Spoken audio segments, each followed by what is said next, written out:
एक छोटा बीज है अनंत संभावनाओं का। तरंग की आकांक्षा स्वाभाविक है कि सागर हो जाए, और बीज की आकांक्षा स्वाभाविक है कि वृक्ष हो जाए। बीज जब तक फूलों में खिले ना, तब तक तृप्ति संभव नहीं। मनुष्य कामना है परमात्मा होने की, उससे पहले पड़ाव बहुत है, मंजिल नहीं। रात्रि विश्राम हो सकता है, राह में बहुत जगह मिल जाएंगी, लेकिन कहीं घर मत बना लेना। घर तो परमात्मा ही हो सकता है। परमात्मा का अर्थ है तुम जो हो सकते हो उसकी पूर्णता। परमात्मा कोई व्यक्ति नहीं, कहीं आकाश में बैठा, कोई रूप नहीं, कोई नाम नहीं। परमात्मा है तुम्हारी आत्यंतिक संभावना, आखिरी संभावना, जिसके पार फिर और कोई होना नहीं, जिसके आगे फिर कोई जाना नहीं, जहां पहुंचकर तृप्ति हो जाती है, परितोष हो जाता है। प्रत्येक मनुष्य तब तक पीड़ित रहेगा, तब तक तुम चाहे कितना ही धन कमा लो, कितना ही वैभव जुटा लो, कहीं कोई पीड़ा का कीड़ा तुम्हें भीतर काटता ही रहेगा। कोई बेचैनी सालती ही रहेगी, कोई कांटा चुभता ही रहेगा। लाख करो बुलाने के उपाय, बहुत तरह की शराबें विस्मरण के लिए, लेकिन भुला ना पाओगे। और अच्छा है कि भुला ना पाओगे, क्योंकि काश तुम भुलाने में सफल हो जाओ तो फिर बीज बीज ही रह जाएगा, फूल ना बनेगा। और जब तक फूल ना बने और जब तक मुक्त आकाश को गंध फूल की ना मिल जाए, तब तक परितृप्ति कैसी, जब तक तुम अपने परम शिखर को छूकर बिखर ना जाओ, जब तक तुम्हारा विस्फोट ना हो जाए अनंत में, जब तक तुम्हारी गंगा उसी सागर में वापस न लौट जाए जहां से आई है, तब तक अगर तुम भूल गए तो आत्मघात होगा। तब तक अगर तुमने अपने को भुलाने में सफलता पा ली तो उससे बड़ी और कोई विफलता नहीं हो सकती। अभागे हैं वे जिन्होंने समझ लिया कि सफल हो गए। धन्य भागी हैं वे जो जानते हैं कि कुछ भी करो असफलता हाथ लगती, क्योंकि यही वे लोग हैं जो किसी न किसी दिन तक कभी न कभी परमात्मा तक पहुंच जाएंगे। जहां सफलता मिली वहीं घर बन जाता है, जहां असफलता मिली वहीं से पैर आगे चलने को तत्पर हो जाते।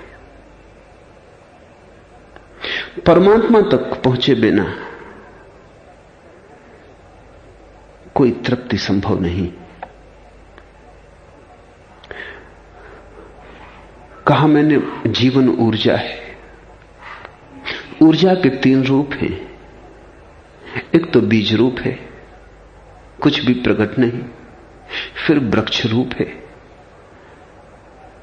सब कुछ प्रकट हो गया है लेकिन प्राण अप्रगट है।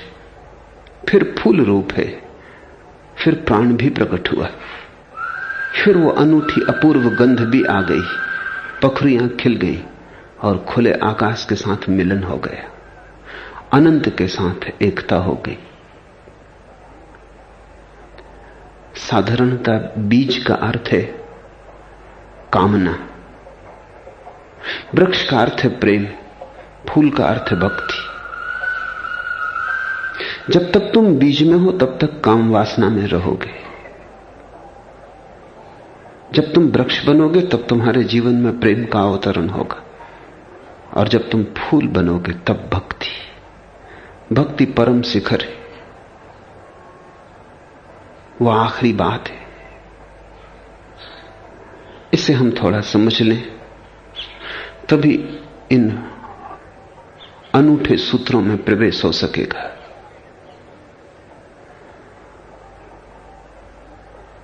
तुम शरीर हो, तुम मन भी हो, तुम उसके पार भी कुछ हो जिसका तुम्हें पता नहीं। शरीर तो बहुत स्थूल है, उसका पता चल जाता है, उसके लिए किसी बुद्धिमत्ता की जरूरत नहीं। शरीर तो वजन रखता है, उसका बोध हो जाता है, उसके लिए किसी ध्यान की जरूरत नहीं। मन की भी थोड़ी झलक तुम्हें मिल जाती है, क्योंकि मन स्थूल और सूक्ष्म के मध्य में है, शरीर से भी जुड़ा है, आत्मा से भी। शरीर के तरफ से थोड़ी सी खबरें मन की मिल जाती, क्योंकि एक धागा शरीर के तट से जुड़ा है। लेकिन आत्मा की तुम्हें कोई खबर नहीं मिलती। आत्मा कोरा शब्द मालूम होता है। आत्मा शब्द सुनते से ही तुम्हारे भीतर कोई घूंगर नहीं बचते। आत्मा शब्द सुनते से ही बेचैनी सी होती है। शब्द बेबूझ है, भाषा को उसका अर्थ तो पता है, जीवन के कोष का कुछ अर्थ पता नहीं। शरीर के साथ जुड़ी है काम वासना। काम वासना स्थूल है। शरीर शरीर को मांगता है काम वासना का अर्थ। शरीर अपने से विपरीत शरीर को मांगता है, क्योंकि एक किनारा अधूरा है, दूसरे किनारे की चाह पैदा होती। पुरुष स्त्री को मांगता है, स्त्री पुरुष को मांगती है, ताकि जीवन की सरिता बीच में बह सके, दो किनारे जुड़ जाएं। पुरुष अकेला है, स्त्री अकेली है।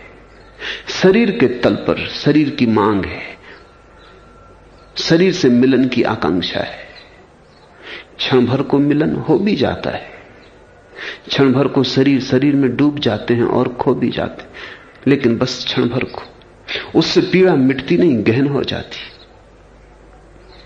उस मिलन के बाद बड़ा गहरा विषाद हो जाता है, क्योंकि मिलन के बाद गहरा विछोह होता है।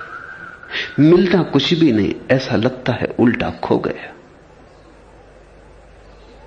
शरीर का मिलन क्षण भर को ही हो सकता है। स्थूल एक दूसरे में विलीन नहीं हो सकते। स्थूल की सीमा है।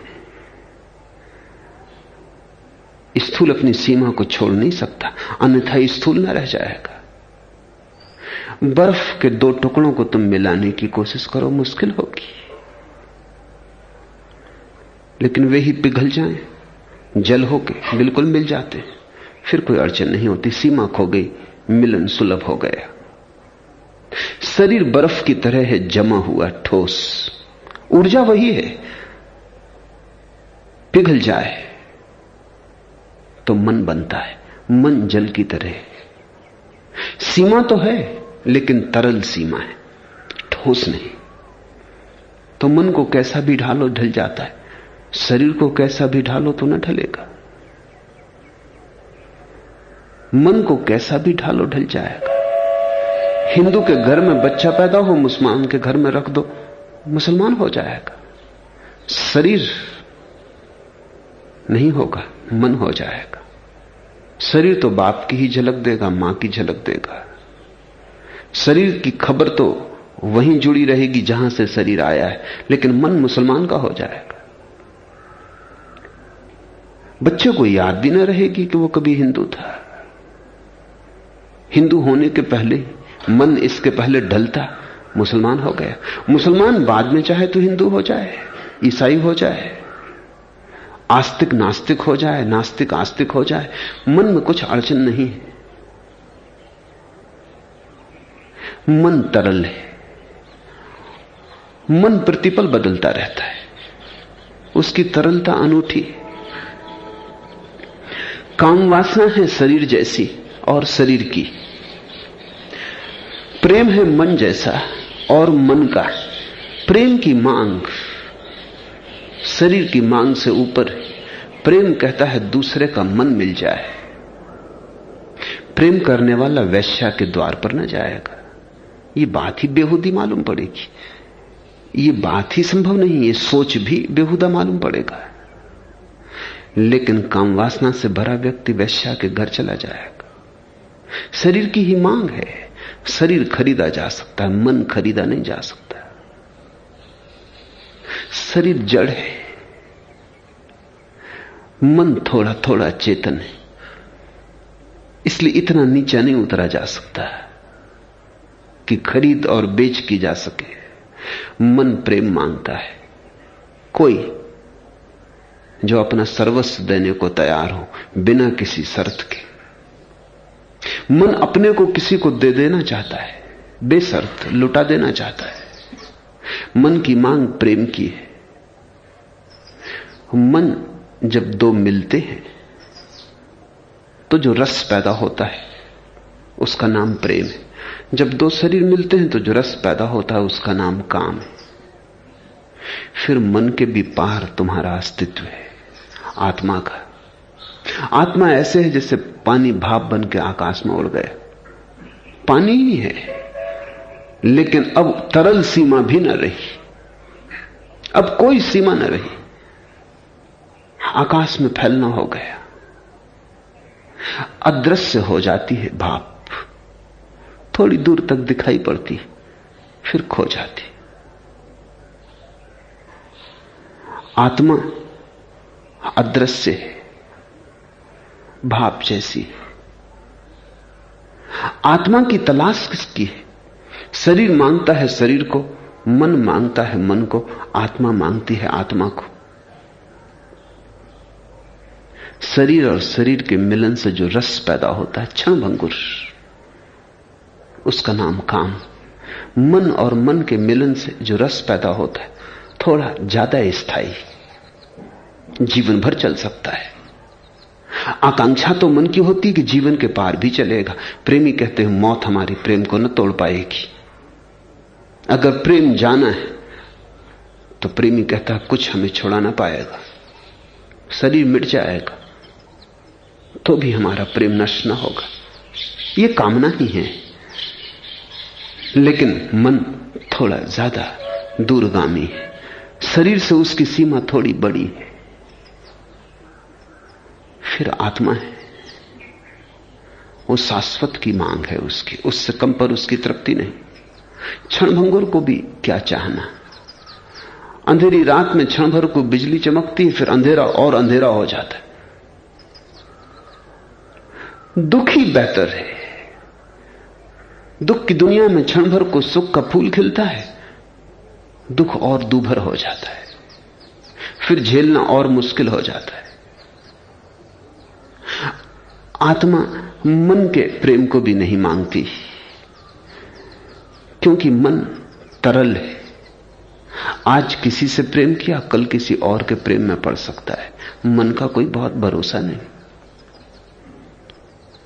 जब प्रेम में होता है तो ऐसा ही कहता है, अब तेरे सिवाय किसी को कभी प्रेम ना कर सकूंगा, अब तेरे सिवाय मेरे लिए कोई और नहीं। मगर ये मन की ही बातें, मन का भरोसा कितना। आज कहता है कल बदल जाए, अभी कहता है अभी बदल जाए। मन पानी की तरह तरल। आत्मा और आत्मा के मिलन पर जो रस पैदा होता है उसका नाम भक्ति। शरीर की सीमा है ठोस, मन की सीमा है तरल, आत्मा की कोई सीमा नहीं।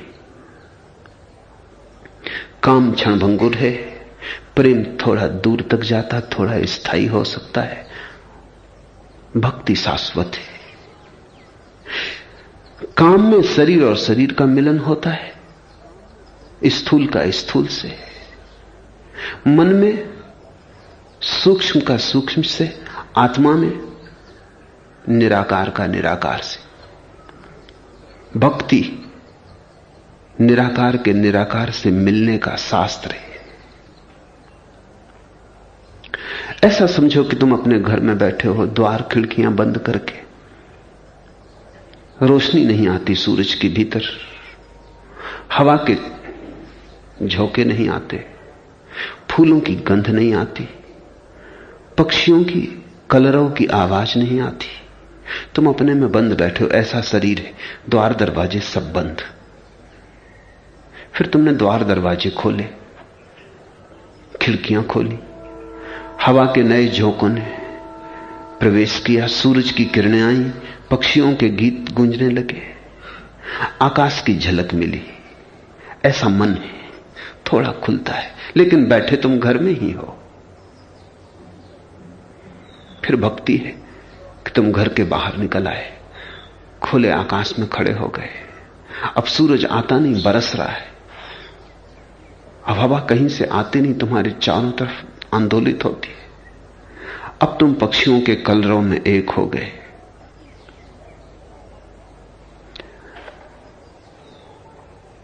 भक्ति सूत्र पूरा शास्त्र है भक्ति का। एक एक सूत्र को अति ध्यानपूर्वक समझने की कोशिश करना, और अति प्रेम पूर्वक भी, क्योंकि यह प्रेम का ही शास्त्र है। इसे तुम तर्क से ना समझ पाओगे, स्वाद ही समझा पाएगा। अथा तो भक्तिम व्याख्यास्यामा। अब भक्ति की व्याख्या। क्यों अब अथा तो? हो चुकी बात काम की बहुत, हो चुकी चर्चा प्रेम की बहुत। अथा तो भक्तिम, अब भक्ति की बात हो।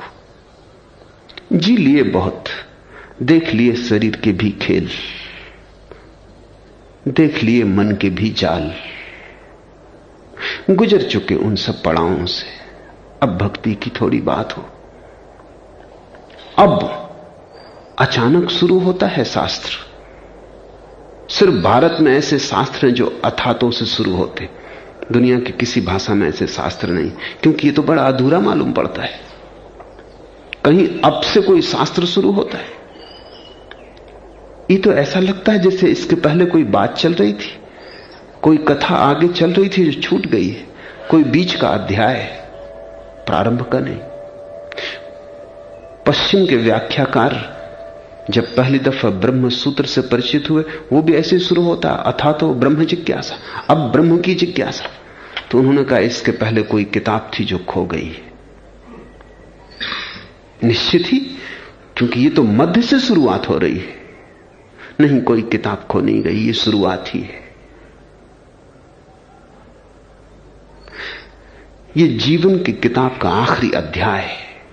शास्त्र शुरू ही हो रहा है, मगर जीवन की किताब का आखिरी अध्याय।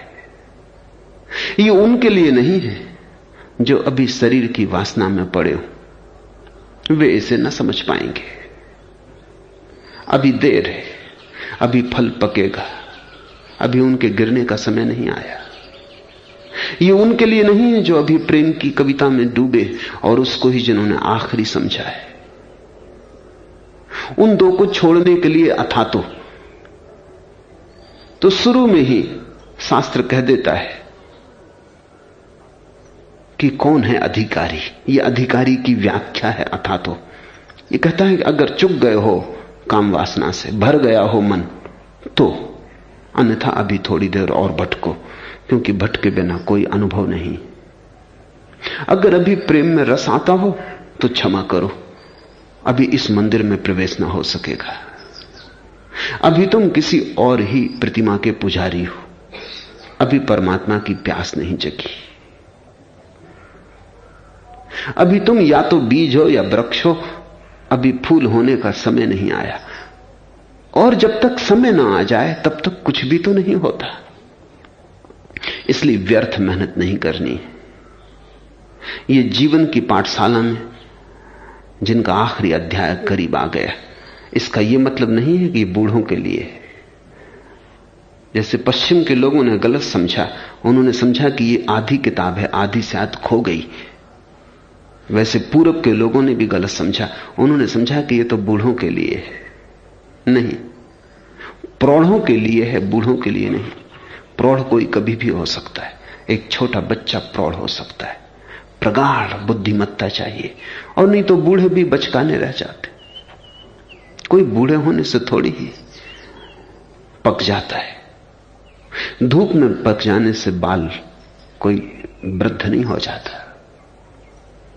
बूढ़े के मन में भी वही कामनाएं चलती रहती हैं, वही वासनाएं चलती रहती हैं। तो उसके लिए भी नहीं है ये शास्त्र। फिर कभी कभी कोई जवान भी भर जवानी में जाग जाता है, अभी जबकि सोने के दिन थे तब जाग जाता है। कभी कोई छोटा बच्चा भी अचानक बीच से छलांग लेता है और फूल हो जाता है।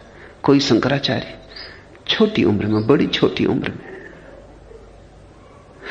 उम्र का कोई सवाल नहीं है, बोध का सवाल है। अथा तो अब भक्ति की व्याख्या करते हैं, परिभाषा नहीं। परिभाषा हो नहीं सकती। कुछ चीजें हैं जिनका वर्णन हो सकता है, व्याख्या हो सकती, परिभाषा नहीं हो सकती। जैसे तुमने कोई स्वाद पाया और तुम किसी दूसरे को समझाने लगे जिसके जीवन में अभी वैसा स्वाद आया नहीं, लेकिन स्वाद को समझने की उत्सुकता आई है, रस जगा है, जिज्ञासा बनी है। तुम क्या करोगे? तुम वर्णन करोगे। तुम्हें जो स्वाद मिला है